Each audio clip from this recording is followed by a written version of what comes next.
भावनेनं मनाला जिंकता येते, प्रेमाने रागाला जिंकता येते, आत्मविश्वासाने अपमानाला जिंकता येते, धीरानं अपयशाला जिंकता येते आणि माणुसकीने माणसाला जिंकता येते.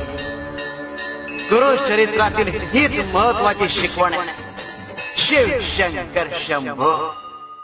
परमेश्वराची पूजा करत राहाल तर एक वेळ ती साध्य होणार नाही, पण गुरुचा हात धराल तर तो तुम्हाला परमेश्वरापर्यंत नक्की घेऊन जाईल. परमेश्वर कोपला तर गुरु तुमचा हात धरेल, पण गुरु कोपला तर परमेश्वर सुद्धा काही करू शकणार नाही. गुरु करा, गुरु जपा, तरच उद्धार आहे. आणि म्हणूनच या चरित्राला दत्त चरित्र नाही तर गुरु चरित्र म्हणून संबोधलं जातं.